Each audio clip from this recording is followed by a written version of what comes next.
Alright, what is going on, guys? It is XLT here, bringing you a brand new video on my channel. And now in today's video, we're going to be going over the 2018 NFL free agency class. We're going to be going over my top 15 players in the class, and there's going to be one guy that's kind of under the radar that I think could have crept into the top 15, but I left him out just because I didn't think that he belonged in the top 15, but I do think that he's a good under the radar type of free agent. And I think 1 through 15 gives people a very good mix of, you know, the top profile guys, the middle of the road guys, and some of the lower end guys that maybe have had a very big impact on their teams that they played for, you know, obviously last year, but they aren't as big of a name, but they did have a very good season. You're going to see some guys like that on this list, and I know that the combine's going on this week. I'm probably going to make one video at the end of the combine, kind of doing a whole review, like a recap of the combine and giving my opinion on what happened with people's like draft stock, whether it fell or rose and all that good stuff. But that's a video and a topic for another time. Today we're going to talk about free agents, so I'm going to give you my top 15 free agents, starting with the honorable mention player. Alright, starting off with the honorable mention player, like I said in the intro, that guy is going to be Trey Boston, formerly of the Carolina Panthers, now a member of the San Diego Chargers. I wasn't really aware why the Panthers like just got rid of him. I don't even think his rookie contract was up. I think they just cut him and the Chargers picked him up, and he has proven to be a very good pickup for that Chargers secondary, one of the more elite secondaries in the NFL. They've got guys like Trevor Williams, Desmond King, who are two young up-and-coming corners. Then you've got some established corners on the outside like Casey Hayward. Jason Verrett, if he can stay healthy, is a very good option. And then the back end is very good too. You've got Jaleel Addae and obviously Trey Boston, only 25 years old, and I think is one of probably the most underrated free agent in this class. He's a big hitting, good in zone coverage safety. The only thing I think he lacks a little bit is just the ability to, I don't know, stop the run with like form tackling, I guess. He can play in the box, but he's not as effective at it, but he is very good in zone coverage, and or at least he was very good in zone coverage for the San Diego Chargers. Gosh, I might have called them San Diego earlier. I apologize if I did, but the Los Angeles Chargers, very good in zone coverage for that team, and he was a very big part of their success on the defensive side of the ball, at least in the secondary. And I don't think he's going to demand a lot of money. He's not a franchise tag worthy player, I think. So maybe the Chargers can offer him, I don't know, maybe a 3-year, or not a 3-year deal. Well, actually, maybe like a 3-year, $3 million a year deal, $4 million a year deal. I think that would be a very good option for him. A team like the Browns, who has money to spend out of the you know what, could go out and try and target him because their safeties haven't been proven to be that good. Devin Kindred, or Denar, I can't remember his name. What was it? Derek Kindred hasn't been, he's not terrible, but then again, he's not great, and Jabril Peppers is just not being used the right way in Cleveland. So they should go out and get a guy that's very good in the zone coverage and big hitting department. Also, a team that is in need of a safety would be the Tennessee Titans. They've got Kevin Byard, who had an outstanding year, an all-pro safety year, but Jonathan Cyprien kind of isn't the guy that I guess they thought they wanted him to be coming out of that Jacksonville system. He was a very good in the box safety, and they kind of wanted him to play more of a cover zone, you know, deep middle type guy, and I don't think that he lived up to that expectation that much, and he kind of fell off this year. It's not necessarily because of age. I just think he didn't have a good season. So maybe Trey Boston is a guy that you could target in free agency and kind of, you know, add him to your secondary and kind of revamp that a little bit. And a team, another team that I think that he could go to would be the Washington Redskins. They're in need of a safety. DJ Swearinger is similar to Trey Boston, but Trey Boston's just better in coverage and not as big of a hitter. DJ Swearinger is a liability, to say the least, in coverage, and Sua Cravens may or may not be there next year because they're looking to deal him to the Broncos. So you're going to need a safety. Monte Nicholson is a good second option, but maybe you get rid of DJ Swearinger and you add Trey Boston to your team. I don't really know how it. I don't really know what they would do with that in terms of personnel and player packaging and all that stuff. But my prediction for Trey Boston to end up, I think he will end up in San Diego again. They converted Desmond King. They converted him to safety and then converted him back to corner because they realized, yeah, he's not good as a safety. So having him at corner, at your number 4 corner, is very good. If they do want to move on from Jason Verrett in the coming years, they would be able to do that. I think his contract is up next year, maybe, so they could be able to move along from him. Maybe that clears up some cap. You know, maybe you can sign Trey Boston to a bigger deal in the coming future. But I do think he ends up staying with the San Diego Chargers because they have realized his potential as he is only 25 years old and the impact that he has had on the backside of that secondary. I know a lot of people, when they do ranking videos, they like to start at the top and move their way down to the bottom, like how the draft is ordered. You go 1, 2, 3, 4, like how you count. But in my experience and stuff like that, I like starting at the bottom and kind of building up anticipation as we go towards the top of the list, or whatever, we're going through, top of the rankings, all that stuff. So in the sort of XLT fashion, I guess, we're going to be starting at the bottom of the list at number 15 and moving our way up all the way to the number 1 spot. So it kind of gets you guys thinking about, okay, who's here? Oh, he ranked him higher than him. Oh, like all that stuff. So we're going to be starting at the number 15 spot, like I said, and that's going to be Nigel Bradham, the outside linebacker for the Philadelphia Eagles. He's kind of an older guy. I think he's about 29. He turns 30 in a couple months. So he's kind of on the older end, so I don't think he'll demand a huge contract or anything like that.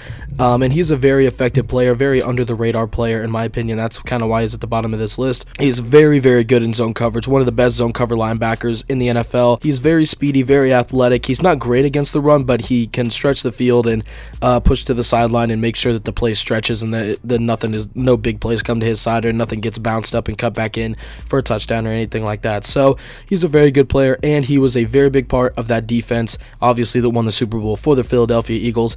And the 3 teams that I have targeted him, or that could be able to target him, are the Colts, the Miami Dolphins, and of course the team that he played for this last season, the Philadelphia Eagles. The situation with the Colts is they've got a lot of cap, and linebacker is one of their absolute worst positions on the entire field.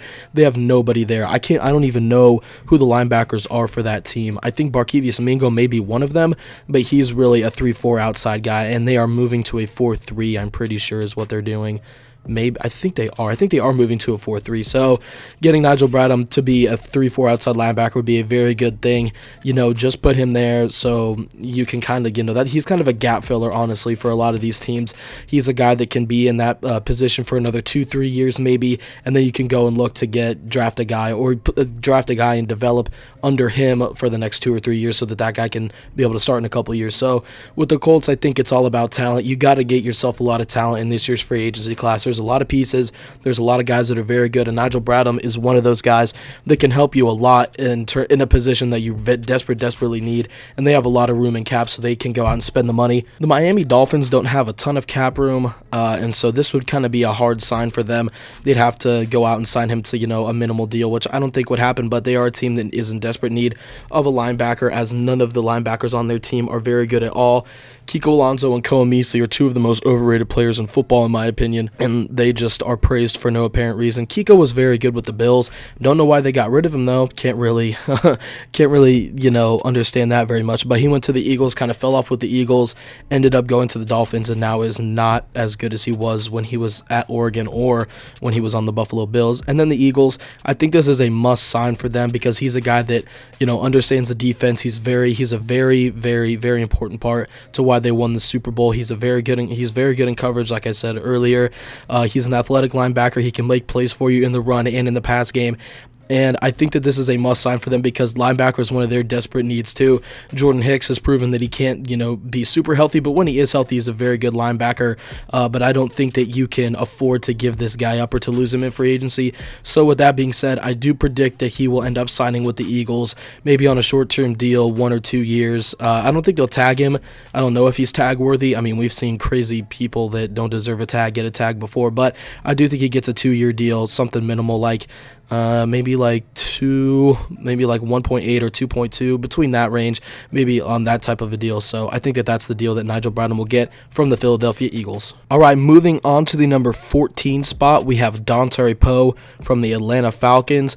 One of the better run-stopping, kind of all-around nose tackles in the NFL. He's big enough to play nose tackle. He played in a nose tackle 3-4 system his entire career in Kansas City, and then in 1 year played a defensive tackle role. I don't think Atlanta runs a 3-4. I think they run I'm not really sure about that, but I do know he just is a very good interior defensive lineman, one of the best in the NFL, and one of the most underrated in the NFL. Signed a 1-year kind of prove-it deal with the Atlanta Falcons, hopefully trying to get a Super Bowl, because the Chiefs just choke in the first round of the playoffs every year. I can say that I'm a fan, and I watch every single game, so I'm allowed to trash on my own team a little bit, but he is a very good player, and I do think that the Atlanta Falcons have there's a lot lot of people saying that, oh, they're going to draft a defensive tackle and just not forget it and just forget about Dontari Poe. I can see that happening because Grady Jarrett kind of needs to step into his own and kind of, become one of the better defensive tackles in the NFL that I think he can be, and that a lot of people think he can be. So maybe he can re-sign with Atlanta for a 2-year deal or something like that. I think he only is 27 or 28. I think he turns 28 this year, so he's 27 right now. Maybe sign him to a 2-year deal. Maybe that's a possibility. Buffalo, you lost Marcel Darius, or no, you didn't lose him, but you traded him to the Jaguars. Kyle Williams is old as freaking dirt, so you're gonna need a defensive tackle that's gonna come in there and is gonna be a run stopper like Marcel Darius was when he was there. And Dontari Poe, I think, can be the guy to do it. You've also got a team like the Denver Broncos, who haven't been the same since they gave up Terrence Knighton on the interior of that defensive line. They've been absolutely terrible. Terrence Knighton was, one of their better defensive players, and they just gave him up to the Redskins. He kind of fell off the map, and I don't think he's even in the league anymore. He may still be on the Redskins, but I'm not sure. I just think he's out of the league. But Dontari Poe could fill that hole on the defensive line that you've been wanting to fill for a while. And he did play in a 3-4 system in Kansas City. Denver runs a 3-4. I think he can be a very good nose tackle for that team. And the Detroit Lions, Haloti Ngata, kind of like the same thing with Buffalo. Haloti Ngata is old, slow, and not good at all anymore. His best days are behind him. He's not a very good player. If you pair Dontari Poe with A'Shawn Robinson, both of those guys can command double teams, and that will make your defensive line one of the best in the NFL. You've got Ezekiel Ansah on one side, Anthony Zettel on the other side. You put Dontari Poe next to A'Shawn Robinson. That is a very, very formidable front that I think will scare a lot of the teams in that NFC North division. You're going to be able to stop the run from the Minnesota Vikings. You're going to be able to stop the run from the Chicago Bears, who have one of the better young running backs in the NFL in Jordan Howard. So I think that, adding him to that team would be very good. Haloti Ngata is a free agent this year, so I think maybe they get rid of him and they sign Dontari Poe. With all this being said, I do think he ends up at the Detroit Lions in their hands. I think matching him with A'Shawn Robinson, who's one of the more up-and-coming defensive tackles in the NFL, adding more weapons to that defensive line will make them a very, very formidable team. Just both of those guys can command double teams at any given time. A'Shawn Robinson is a sneakily athletic defensive tackle. Dontari Poe is not super athletic, but he is a big dude, and he's going to command a lot of, down blocks and double teams and all that stuff. So, like I just said, Dontari Poe, the number 14 overall free agent in my kind of list here, ends up at the Detroit Lions. All right, moving on to the number 13 spot, we have Avery Williamson, the inside linebacker from the Tennessee Titans. I want to preface inside linebacker because he does play in a 3-4, and him and Wesley Woodyard are the two guys that are in the middle for that Tennessee Titans defense, and both of which are very, very good. He's a 4-year veteran out of Kentucky, I'm pretty sure, and he's only 26 years old, a very young player, and he's one of the best run-stopping linebackers in the NFL. He's not great in coverage. He can stand to improve there. Wesley Woodyard's kind of the coverage guy, but Avery Williamson's, a downhill gap filler, and I really do like his play. The three teams that I have him being of interest to are obviously the team he plays for, the Tennessee Titans, the Cleveland Browns, and the Indianapolis Colts. Kind of the same thing with Nigel Bradham for the Colts. They need linebackers at every position. You can plug Wesley Woodyard in at your middle linebacker position, sign him to a 4 or 5 year deal, and let him be, the captain of that defense. Let him run that defense from the inside linebacker position. And I think that would be a very, very good move for them. The Cleveland Browns, they need help at the linebacker position. Joe Schobert only got a lot of tackles because that defensive line is absolutely insane. So they ate up all the blocks, and he was free to make as many tackles as he wanted to. I don't think that he's a great player, but I do think he has a little bit of potential. Jamie Collins is kind of getting older. He's kind of he's fallen off since his days in New England. Maybe you sign Avery Williamson to kind of take over his role, or you sign Avery Williamson to take over Christian Kirksey's role, or you sign him to take over Joe Schobert's role. You could sign him to take over any linebacker role you want him to. He's a very good, very versatile, very athletic linebacker, and obviously with the Tennessee Titans, the need for them, or the reason they should keep him, is just because he has been a force on the inside of that defense, on that front seven for a long time, but for the last 2 seasons, I think he's been a very, very good player. His first 2 seasons were kind of his development years, and then the last 2 he's grown into his own, and he's stepped up to be the better linebacker on that team compared to Wesley Woodyard, and I think you need to keep him because Wesley is only getting older. I think he's like 33 or something like that. A lot of the linebackers on that team are old, and some of them you need to get rid of, aka Derek Morgan, because he's not good at all. So I think you keep Avery to kind of step into that role of being, who Wesley Woodyard was. He was kind of like the predecessor, kind of the guy that was supposed to come up and be the next good linebacker, and he has done that so far. So I think you hand the reins over to him, and you kind of, or at least you sign him so that you show that you have trust in him, and that in a couple years when Wesley's ready to retire or move on to another team, you can give him the reins and be confident in him, and then, draft another linebacker, or already, if you have a linebacker in the works, build him up to be that second one. So the team I think he does go to is the Tennessee Titans. I do think that they see a big need to re-sign him, as he is one of their better defensive players, so that's where I think he ends up. You still have him on your rookie contract, so over the last 4 years, you've only paid him about $600,000 a year, that being, the Tennessee Titans organization.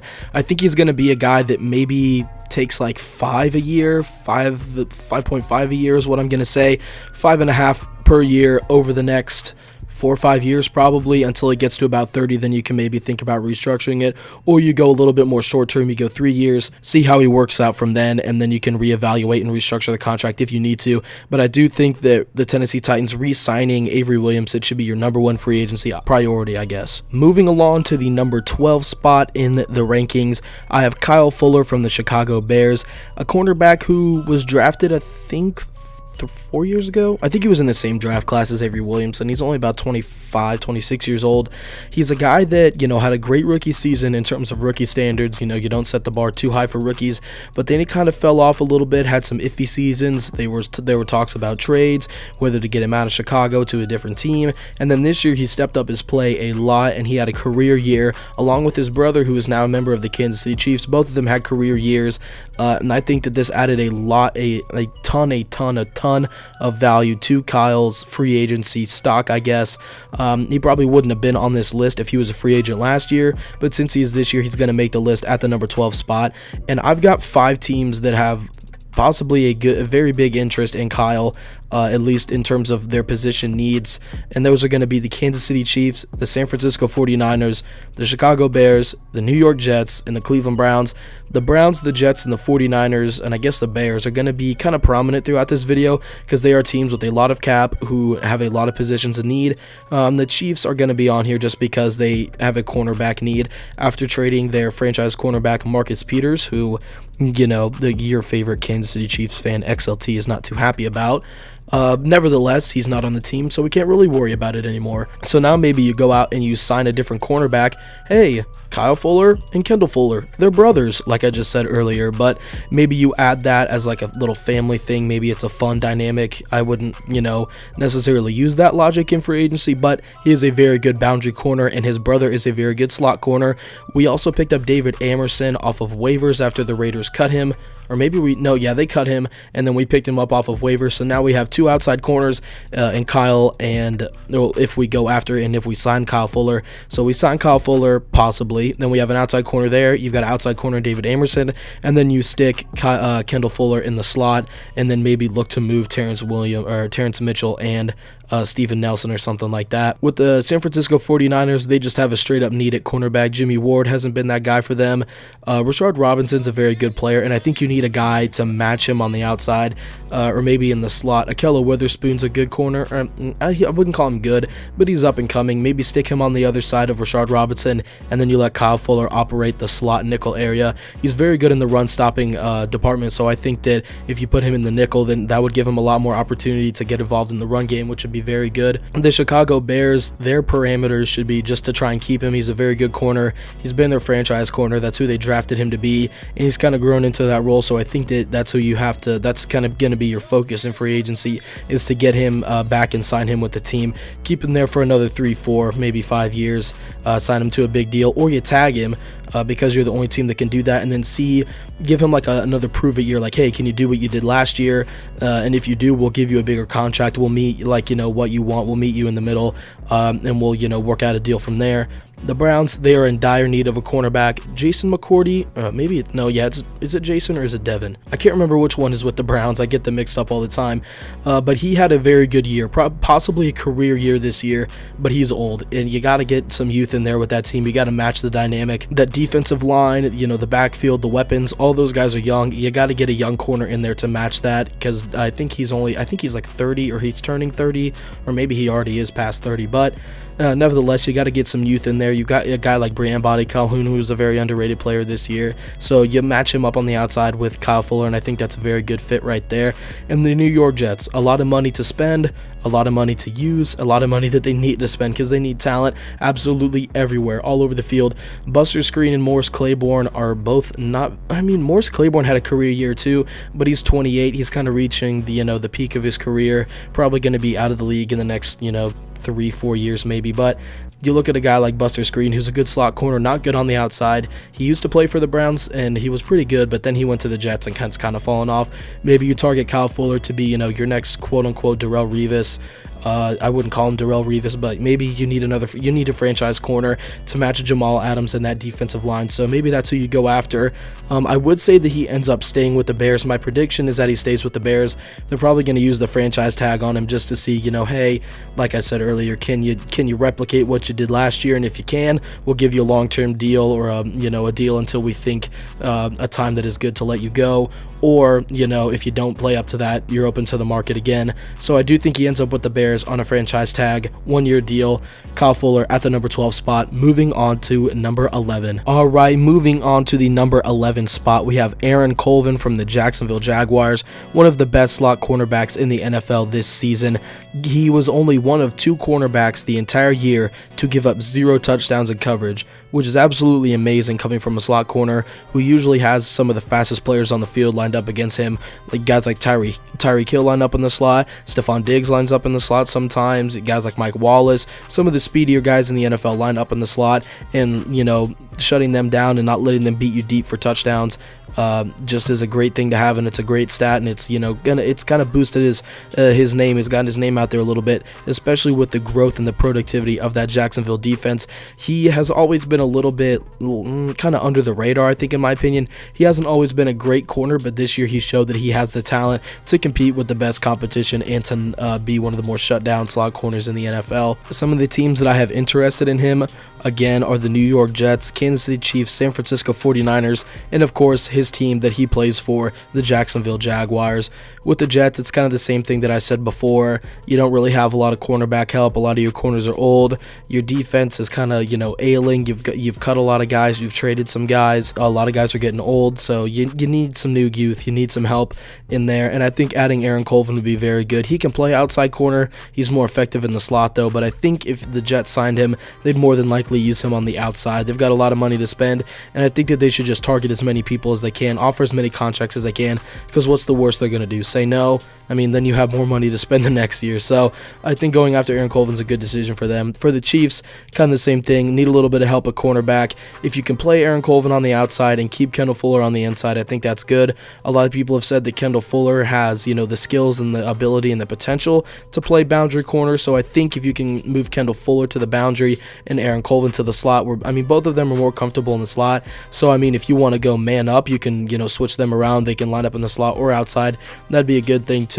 San Francisco 49ers, they've got a need at cornerback, another slot guy. You could plug him in at the slot, or you could plug him in on the outside. He's a very versatile guy. He can play outside and inside. He only played inside this year because AJ Boye came in town, but last year he played outside corner opposite of Jalen Ramsey and was still very good in that aspect. And I think with the Jaguars, they should probably re-sign him and go after re-signing him because they realized how good he was in the slot this year. I think that a guy had a career year. I don't think you don't offer him a contract. I think the least they could do is offer him a contract or tag him, because the franchise tag is always a good option if you don't know how much money you want to offer him for. But he's a very young talent, very good cornerback, shut down cornerback.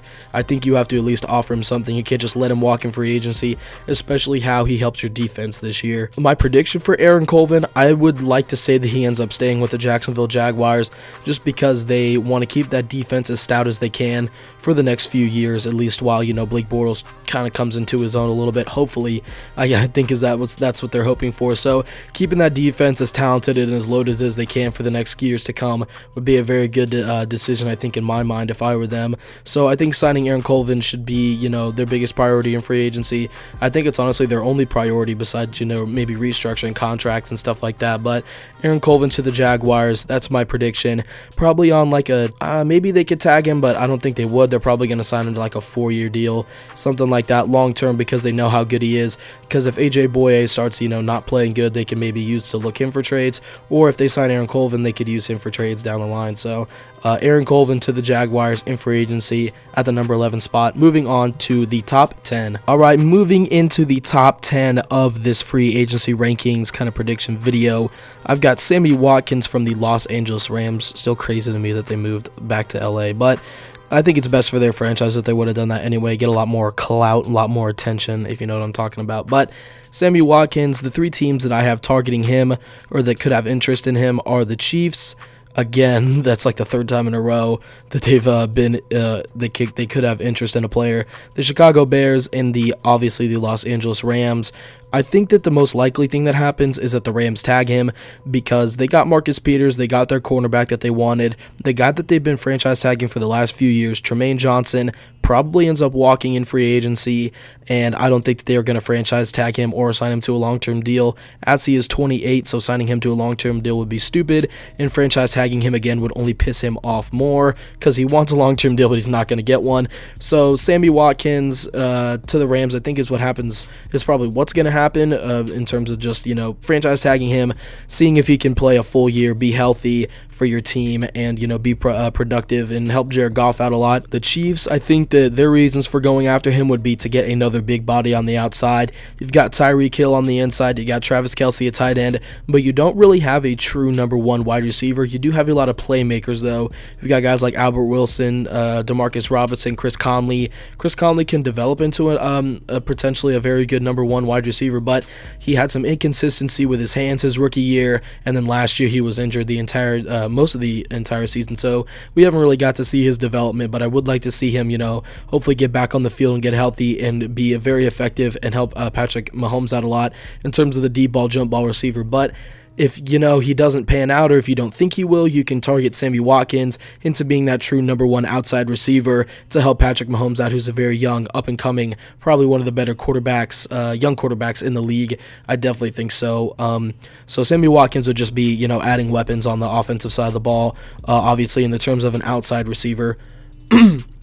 And I think the Chicago Bears would go after him for very similar reasons. Mitchell Trubisky and Pat Mahomes, obviously, drafted in the same draft class. Mitchell Trubisky went number 2 to the Bears, obviously, because that's who we're talking about. So I think targeting him would be a very good idea, at least in terms of getting weapons around Mitchell Trubisky.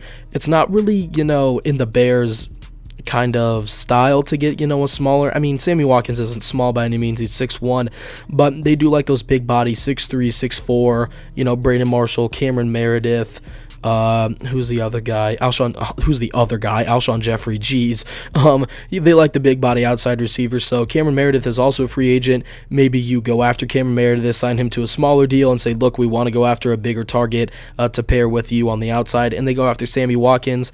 But like I said in the beginning of the video, my prediction would be that the Rams end up franchise tagging him, and that he's kind of on a 1 year. Obviously, franchise tag is 1 year, but there is kind of an approve it year. Like, look, we know that you had some injuries in Buffalo and that you weren't that consistent and that you couldn't stay on the field, and we traded for you because we knew you could be a very good weapon. He's only 25 years old, which is absolutely insane. So I think that they want to see what he can really do as in a full season under this new Sean McVay, offensive-minded team. And I think that would be their best move, would be franchise tagging him. So Sammy Watkins, I think, ends up getting franchise tagged by the Rams at the number 10 spot. Moving on to the number 9 player. Moving on to the number 9 spot, we have Malcolm Butler of the New England Patriots, aka the team who doesn't play their star players in important games, aka, the franchise is about to fall apart and lose everything that they had built up over the last 10 to 15 years. Anyway, Malcolm Butler obviously didn't even play in the Super Bowl, which is obvious. It was absolutely just dumbfounding to me why they didn't play him. He's your best defensive player, arguably, over the last few years. He made the biggest play, one of the biggest plays in Super Bowl history to win you a ring, and you're gonna, screw the guy over and not even play him in the biggest game possibly of his career. Maybe, we didn't know going into that game in the Super Bowl 49 that it was going to be the biggest game of his life, but he ended up, maybe the game Super Bowl 52, maybe that could have been the best game of his life or the biggest game. We don't know. Anyways, teams that could be interested in him, a lot of the same faces that we've seen: the 49ers, the Browns, the Jets, the Chiefs, and a lot of these teams for the same reason. Malcolm Butler's a very good corner, one of the better corners in the NFL. Now that I start to think about it, maybe the Chiefs don't need a huge high-profile corner name, but just as a fan, I would like them to go after him, or maybe just any corner in general. The 49ers just have an extreme need at corner. They don't really have a lot of guys that are going to be able to, make a huge impact on the field, and maybe getting a veteran guy with a lot of playoff talent and a lot of playoff experience and big game experience would help a lot of the younger guys on that team, and he could give them advice and, build them up, and maybe he would definitely make that cornerback group a lot better. Same goes for the Browns. Maybe they would target somebody different. Maybe they would target a little bit of a younger cornerback, because I think Malcolm's like 27, turning 29, or not turning 29, 27, turning 28. So maybe they would go after a younger corner, or pursue a younger corner more heavily, like Kyle Fuller or Aaron Colvin or something like that. But you never know. And with the Jets, they just need talent, period. So going after anybody with talent is a smart move for them, especially a good outside corner like Malcolm Butler is. Good in zone, very good in man-to-man situations, which is kind of how the Jets have liked to play it. They're very hard, tough-nosed defense, especially under Todd Bowles. So they do play a lot of man-to-man, and I think Malcolm Butler would fit that system very well. If I had to say one team that I think he would go to, he's definitely not going back to the Patriots unless they franchise tag him, because then he really has no say in that. He can't deny a franchise tag, so I don't think they will franchise tag him. But a team I think he might end up with, or I think a team he will end up with, would probably be the San Francisco 49ers. They've got a team they're a team with a lot of money to spend, and they need to go get talent, the positions that they need in free agency. And in this free agency, there's a lot of talent at a lot of positions that they need. So Malcolm Butler to the San Francisco 49ers at the number 9 spot. Moving on to number 8. At the number 8 spot, we have Sheldon Richardson, formerly of the New York Jets, currently of the Seattle Seahawks. A player that I like a lot, obviously, because he went to Mizzou, and I like a lot of the players that go to Mizzou, but he was a very good player for the Jets, won Defensive Rookie of the Year, had a little bit of locker room issues there, but can you blame him? The Jets suck, and he didn't like it there, so he was trying to get out as soon as he could, and they finally found a way to get him out of there, and that was going to the Seattle Seahawks. Maybe that was in his best, interest, because they're a team that may or may not need some D-line help here in the next coming years, but we're going to get into that real soon. The teams that I have interested, or that should be interested, or that I, have a feeling that could be interested in him, are the Buffalo Bills, the Dallas Cowboys, and the Seattle Seahawks, the team he currently plays for. With the Seattle Seahawks, your two guys on the edge, Cliff Averill and Michael Bennett, are old and are not getting any better. Michael Bennett jumps off sides like 25 times a freaking game, it seems like. He's the most antsy player in the NFL. He needs just stupid penalties from him. Cliff Averill is getting less and less effective as the years go on, so I think maybe you put Sheldon Richardson at one of your DN spots, because he's athletic enough to make plays, but he's not, some, 4-5 speed guy like Jadeveon Clowney, so you can put him at the end and you can, make him effective at stopping the run, which he is very good at. He's not great at getting to the passer, but he can if he needs to. But I do like the idea of him being a 3-4 end, so maybe you keep him, franchise tag him, sign him to a couple-year deal, keep him on the team so that once Michael Bennett and he could play D-tackle for now, but once Michael Bennett or Cliff Averill decides to give it up, he can go and take over one of those DN spots. With the Dallas Cowboys, they just need help on the defense in general, so I think adding any piece to your defense at this point would be very good. Randy Gregory was a waste of a pick. Greg Hardy, terrible acquisition. Acquisition isn't a word. But Greg Hardy, terrible pickup. So I think adding Sheldon Richardson at the DN spot would be very good for you. You pair him on the other, maybe if you franchise tag to Markus Lawrence and then go after Sheldon Richardson, you've got two guys on the end that can be very, very effective stopping the run and getting to the pass, getting to the quarterback. And then you've got guys on the inside like David Irving and Stephen Paella, who is a free agent, but I don't think they'd resign him. Maybe they, kick Sheldon Richardson in and have him play with David Irving, and then, you stick another guy at the end. I don't know who one of their ends would be, but that's all up to them. I think the Cowboys is an interesting situation for Sheldon Richardson. And then the Bills, kind of like what I said earlier with Dontari Poe, you lost Marcel Darius. What are you going to do? You could play Sheldon Richardson at the defensive tackle position. You can play him at the 3-4 end. You can move him around wherever you need him to. He's a very, very versatile player. He's athletic for his size, but he's not some freak athlete or anything like that. But I do think the Bills and the Cowboys can move him around. I mean, all these teams can move him around from defensive tackle to defensive end wherever they want him to. But I do think he's gonna end up back in Seattle. He was very effective for that team, and I think they're going to realize his potential to become, the heir apparent to Michael Bennett and Cliff Averill. Once they decide to, hang it up, or once their contracts are up, he can take over and he can be that dominant force and get back to being that dominant force that he was in New York. Moving on to the number 7 spot in the free agency rankings, I have a guy that may be way too low for some people's likings, and that is Drew Brees from the New Orleans Saints. A lot of people are going to say, oh my gosh, he's one of the best players on this list. Why is he at number 7? It's mainly, in making this list, I took into account what the likelihood of people re-signing to their home team is, and, just overall talent, and, the importance of that specific player in terms of the free agency market. A guy like Kirk Cousins has a ton of importance because, A, he's not going to re-sign with his former team because of the quarterback situation there, and he's, been proven to be one of the, a middle-of-the-road quarterback, but he can be effective for any team that needs him, as he, kind of stepped up the game for the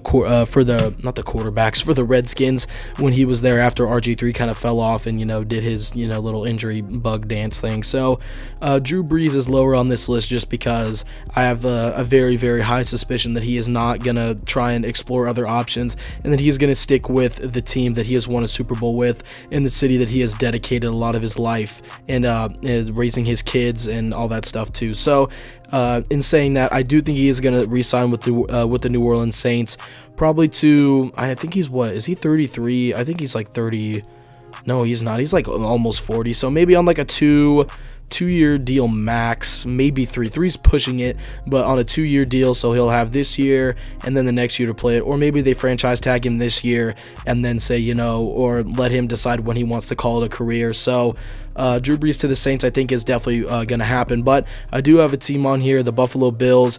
Their quarterback situation has been very, very awkward and very, very weird, and has been a lot of the talk in the league over the last couple, months. Benching Tyrod Taylor for the train wreck that is Nathan Peterman, who thinks that he plays for the San Diego Chargers, as he threw them more balls than he threw his own team.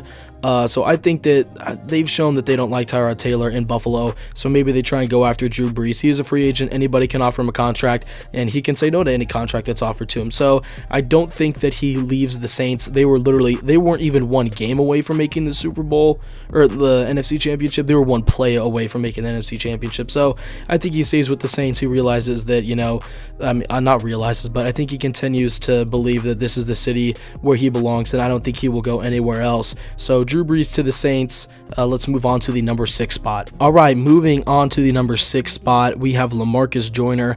A lot of people don't know who this guy is because he's kind of under the radar, even though he is one of the better safeties in the NFL. He's been kind of that Swiss Army knife, all-in-one type package for this Rams defense over the last couple years. He's played nickel corner, he's played outside corner, he's played safety. He's done it all, and I think he has tremendous value to that Rams defense and that Rams organization. But there's a couple other teams on this list who have been featured throughout the entire video. We've got the San Francisco 49ers and the Cleveland Browns, who both have desperate needs at both of these positions. The 49ers not so much at safety, but more at corner. But they, picking up LaMarcus wouldn't be a bad thing because they can play him at both positions if injuries happen, schemes, packaging, all that different stuff. And the Browns, they drafted a guy kind of like LaMarcus not a few years ago. They drafted one last year in Jabril Peppers, hoping that he would turn out to be, that all-around weapon on the defensive side of the ball. But they just decided, instead of, hey, let's play him in a scheme where, we know he's going to make plays and we know he's going to be involved and around the football, and let's just line him up 30 yards off the football and tell him, do what you want. So they're not really putting Jabril in the best situation to make plays, so maybe they move him down more in the box and they make LaMarcus a true free safety or a strong safety, whichever they see fit. And I don't really know how the Rams would play this just in terms of cap and all that stuff. You can't franchise tag 2 guys, and I already predicted that they would franchise tag Sammy Watkins, so maybe they, say LaMarcus LaMarcus, can you take some smaller money until our cap gets cleared in the next couple years, and then we can sign you to a bigger deal? The Browns may offer him a very big deal to come there because they've got a ton of money. They've got the most cap room in the NFL by far. And the 49ers, they're an up-and-coming team. Jimmy Garoppolo could lead them to the playoffs if they get a good defense and if they get some weapons around him. So maybe LaMarcus says, I'll go join a contender. And, the 49ers know how good that guy is because they played against him, twice a year. So if I had to give a prediction, I would want it. I want him to re-sign with the Rams, but I feel like the Browns are going to offer him a lot of money. So I am going to predict that LaMarcus Joyner ends up on the Cleveland Browns next season, just because I think that they're going to offer him a lot of money because he is a extreme position of need. Unless they think that Jabril Peppers is going to develop, which I don't think they do, they're going to go and target one of the best free safeties in the NFL, and I think that is where he will end up next season. All right, jumping into the top 5. I know this video is almost over. You guys are probably dying for me to stop talking, but here we are moving into the top 5 spots of this video. And at number 5 we have Andrew Norwell, the left guard from the Carolina Panthers. I don't really have a ton to say about this guy, mainly because I don't watch a lot of Carolina games, and B, I don't really watch linemen a ton when I play, but I do notice that he's a very dominant run blocker. He's a pretty good pass blocker. Came out of Ohio State a few years ago, and he was very effective. He was a very effective part of that football team, or of that offensive line that got to the Super Bowl and protected Cam Newton to propel him to his MVP season, and then in the Super Bowl absolutely choked and that Denver defensive line just absolutely eat up Cam Newton. So I think that the Panthers are a team that should be very interested in him. They just got rid of Jonathan Stewart. I think they cut one other guy. I think Kurt Coleman is done there. So, they're kind of freeing up cap room, maybe to sign Andrew Norwell, probably to sign Andrew Norwell. That should be their focus because he's been their best and most consistent offensive lineman since he has been drafted. And the other team that I have that should be interested in him are the New York Giants.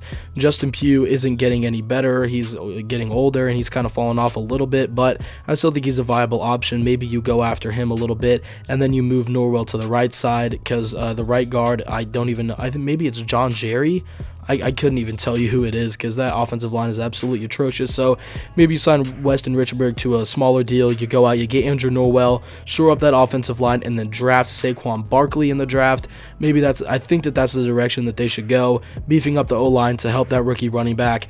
And I do think that he will end up with the New York Giants. Dave Gettleman, a former front office guy from the Carolina Panthers, actually drafted Andrew Norwell, so he knows a lot about the kid. He knows who he is, how he plays, all that good stuff. Bringing him over to the New York Giants would be an immense help to the running game and to the passing game, keeping Eli protected for the next couple of years and helping Saquon Barkley develop as hopefully into one of the best running backs that we have ever seen in the NFL ever.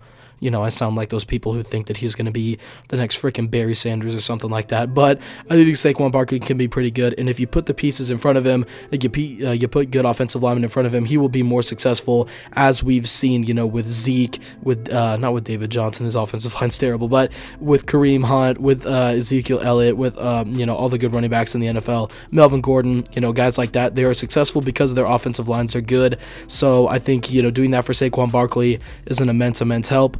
Andrew Norwell, number 5 overall player, their free agent that I have in this list, going to the New York Giants. Let's move on to the number 4 spot. At the number 4 spot, I have the edge rusher from the Dallas Cowboys, Markus Lawrence. One of the best defensive players in the NFL this last season, absolutely tore up left and right tackles all over the league. I think at one point he led the league in sacks, and I think he finished 2nd or 3rd. Kind of fell off towards the end of the season, but you can't just, have 5 sacks a game or anything like that. You can't just absolutely kill every game. People are going to start game planning against you and stopping you and stuff like that, and that's what happened with DeMarcus. It's not because, he's not good or anything like that, but he did have a breakout season this year, and it happened to be a very good time to have a breakout season because now it is contract time, and people are going to be looking to pay this guy some big money. And the two teams that I have that are should be interested and that I think are very interested in DeMarcus Lawrence are the Buffalo Bills and the Dallas Cowboys. I think more than likely it is that he will end up being franchise tagged by the Dallas Cowboys because he had a breakout season, so they don't really know actually how good he is because it was 1 year. So I think they're going to sign him maybe to they're probably going to franchise tag him, say, look, look, if you can do what you did last year, this year, then you'll get a big deal next year. Kind of the same situation Kyle Fuller's in. Both those guys had career years, so I think that their teams are both going to franchise tag them, tell them, look, this is a prove it year. You prove it to me that you're good and you'll get a bigger deal. That's what I think is going to happen. But the Bills on this list, they just need defensive line help. You've got Markus Lawrence. Or not, you don't have Markus Lawrence, geez. You lost Marcel Darius. You don't have a lot of guys on that defensive line, but putting him on the opposite side of Jerry Hughes would be a very, very good thing. They're both very good pass rushers. They're both very good finesse guys, and DeMarcus is a little bit better in the run than Jerry Hughes is, but putting both of those guys who are very formidable pass rushers on the opposite sides of each other would be a very good move for the Buffalo Bills, I think. But more than likely, or at least what I'm predicting, is that the Dallas Cowboys will franchise tag him.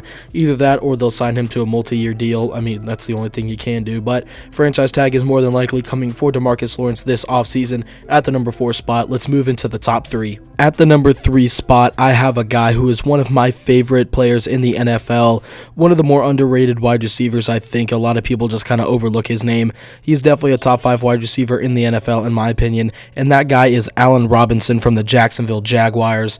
Injured last season, didn't play at all on the first play. I think it was like one of the first plays of the game, or maybe not first plays of the game, but it was definitely early in the game, early in the series against the Houston Texans. Goes up for a ball, lands awkwardly, tears his ACL, and then maybe he tore his MCL too. I'm not entirely sure about the injury, but I do know that it was hard for him to not play all season, and I think that the Jacksonville Jaguars I don't know if they desperately needed him, but they definitely did need him on the outside.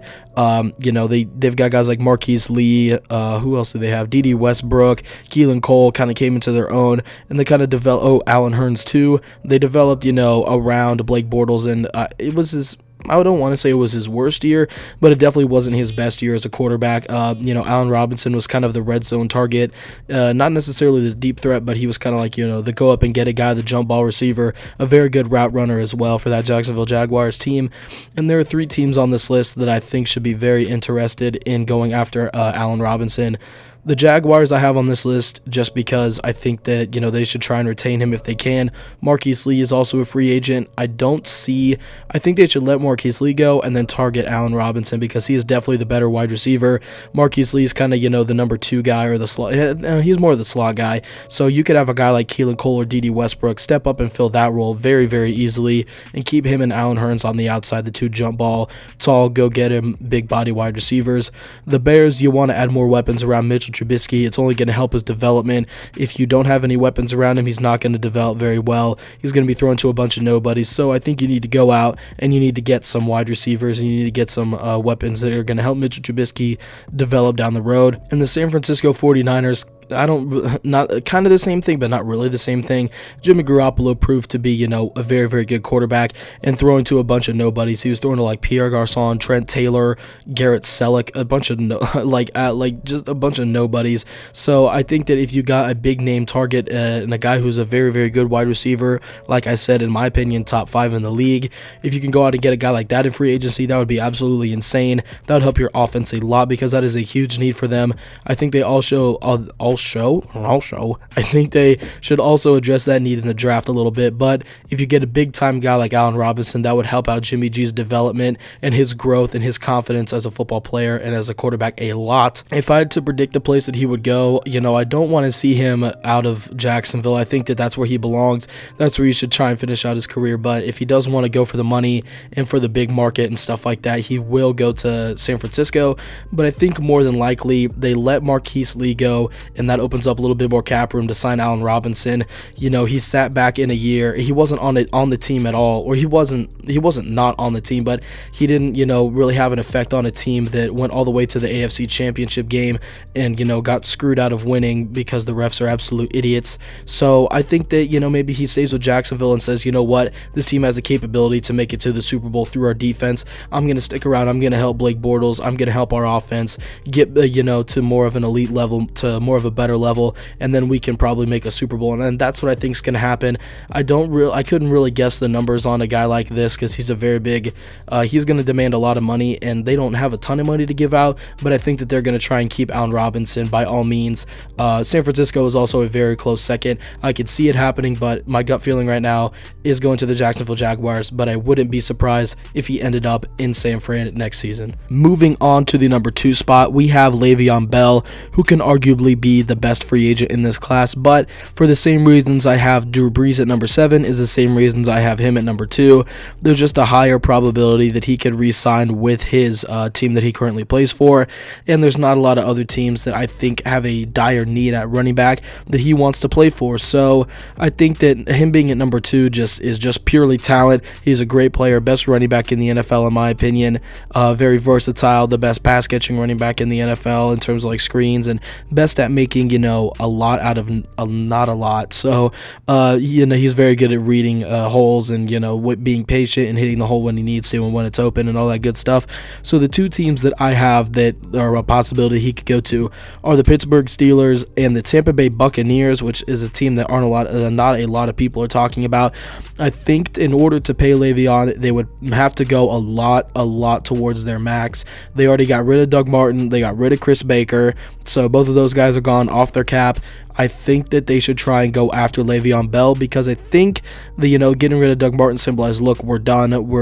I think they might try and target Saquon Barkley in the draft, but if they can go and get Le'Veon Bell in free agency, they could go take an offensive lineman in the draft, which would help Le'Veon out a lot because their offensive line is absolutely terrible. And the Steelers, keeping one of the best running backs in the NFL should be a very, very high priority. I don't know why they don't want to pay him, but they would rather pay Big Ben instead. Doesn't make any sense to me. The only things that concern me with Le'Veon Bell are not even his locker room character, but just the possibility for suspension, but that's kind of out the window now because I think he's grown and he's learned from his mistakes and all that good stuff. So I think he more than likely ends up with the Steelers, but I do think the Bucs are a very possible suitor. They would have to dump a lot of money to try and get Le'Veon Bell, but I think the Steelers are going to try and work out a deal to where they can pay him long term, and that's where I think he will end up. Moving into the top and final spot of the free agent rankings, at least in my opinion, I have Kirk Cousins from the Washington Redskins, who definitely won't be a member of the Washington Redskins next year, as they traded for Alex Smith in the offseason, and they have publicly come out and said that they will not franchise tag Kirk Cousins, so that means he is open to the market. The 4 teams that I think could be interested and that have a shot at landing Kirk Cousins are the Minnesota Vikings, the Denver Broncos, the New York Jets, and the Cleveland Browns. I don't really have to say a lot about the Browns. They've got a lot of cap, and their quarterback situation over the last, 20 years has been absolutely terrible. So I think if they went out and tried to get Kirk, try and get a guy that could get them back into playoff, contention or talk maybe a little bit, that would be very helpful for their organization because their defense is coming along very nicely. They've got the best run-stopping defense, or one of the best run-stopping defenses in the NFL. So I think that, just getting Kirk there, building up some weapons around him through the draft and all that would help him very, very much. The New York Jets, that's a team that could offer him a lot of money. He could play in a big-time market. Washington isn't necessarily a big-time market. New York is a very, very big city, or not a big city, but it's a very big market, especially for sports. Being in that limelight would help Kirk very much, and I think it'd help him get his name out there a little bit more and, draw a little bit more attention towards his name. The Jets don't really have a lot of weapons around him, though. Austin Seferian-Jenkins is a good player, a good tight end. They got cut from the Bucs, I'm pretty sure, for I don't know what reason. And then they've got Robbie Anderson, Tremaine Kearse, and I think one other pretty decent wide receiver. Ardarius Stewart is there from Alabama, but there's not a lot of talent around that, Jets team. So I don't know if they would spend like a ton of their money in free agency on Kirk Cousins and then go after nobody else, but I think at least targeting him would be a good idea. The Denver Broncos, John Elway loves quarterbacks, as he was one formerly, and Von Miller's been actively recruiting Kirk Cousins. I'm pretty sure Von Miller told Kirk Cousins that him and his family could stay in his guest house while he tried to figure out his housing plans for Denver. And I think that Von Miller and John Elway are actively recruiting him, trying to get him to come there because that team believes that they are just one good quarterback away from making it back to the playoffs and making another Super Bowl run. That's pretty obvious because Peyton Manning took them, noodle arm Peyton Manning took them all the way to the Super Bowl and won it. I mean, mean, he didn't really take them. The defense took them, but he quarterbacked that team to the Super Bowl, and I think if they got Kirk Cousins, they could do the same thing again. I don't know about Super Bowl, but they definitely could make a deep playoff push again. And the Minnesota Vikings, a team who was only one win away from the Super Bowl. Sorry about that little stutter right there, but their quarterback situation is very, very interesting. All the quarterbacks that are on their roster right now, Teddy Bridgewater, Sam Bradford, Case Keenum, are all free agents. Sam Bradford not coming back. They already said they weren't going to tag Case Keenum, and they said they probably aren't going to. I don't know if they came out and publicly said that they weren't going to sign Teddy Bridgewater, but I know that they probably aren't going to sign Teddy Bridgewater, and he's been talked about. He could end up with the Panthers. He could end up with the Chiefs. He could end up here, there, all that good stuff. Well, not that all good stuff, but all that kind of talk. But Kirk Cousins, I think more than likely, in terms of like my predictions, I think he more than likely ends up in Denver, just because that's the team that I think has the most interest in him. They've been actively recruiting him for a while, and I think that he likes that place the most. I would say that the Vikings are a close second. I don't know if they have the cap room to offer him a ton of money or like a max deal or anything like that, but that would be the team that would give him the best shot at winning the Super Bowl. The Jets would just offer him the most money, and the Browns would be the worst situation, but they could offer him a ton of money too. But I do say the Broncos, just because of the competition factor. They could get back into the playoffs in an instant with that defense if they, got a quarterback that could, be competent and run their team. I have one word of advice for John Elway. Stop drafting quarterbacks that are taller than 6'6". It doesn't work. But besides that, I think Kirk Cousins does end up in Denver. I think that they probably draft at their position at number 5. I've seen some people say Calvin Ridley, absolutely stupid. Don't do that. I would say that their safest pick at number 5 would be to help Kirk Cousins out in the offensive line department. Draft Quentin Nelson with the number 5 pick if you get Kirk Cousins in free agency. If you don't get Kirk Cousins in free agency, then you go and you draft you don't draft an offensive lineman. You draft a quarterback, Josh Allen, Baker Mayfield, Josh Rosen, whoever is available at that number 5 spot. You take that best quarterback you think would be available. For these other teams, I don't know what directions they would go. Browns probably going to take a quarterback. Vikings, maybe they take Mason Rudolph if he falls all the way to the bottom of the first, or maybe they trade up and try and get up into the top half and take a quarterback if they decide that none of the quarterbacks that they have on their roster they want to keep for the future. And the Jets, I have no idea what they're going to do. Probably going to take a quarterback in the first round. These are all teams that have the possibility to A, take Kirk Cousins, or to sign Kirk Cousins in free agency, or B, take a quarterback in the first round. But I do think out of all of them, Denver has the best chance to land him, and that is my gut feeling about where he is going to go this offseason. Alright, that is going to do it for the video, guys. Let me know what you think about my rankings and my predictions and where I think players will go down below in the comment section. I'm not the best in terms of like just guessing contracts and money and years and stuff off the top of my head, but I did my best in this video, and I hope you guys enjoyed it. I will be bringing out more of those ranking series videos soon. Probably going to go on the defensive side of the ball after doing 2 offensive episodes, so those are going to be coming soon. And then combine videos, mock draft videos, all going to be coming in the next couple weeks. I'm also may start a new series where I go week in review.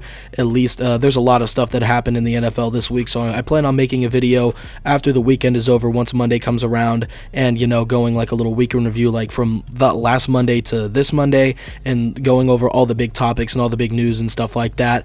So if you want to see a video like that, let me know that in the comment section below. Leave a like on this video and subscribe if you did enjoy. This has been XLT signing out.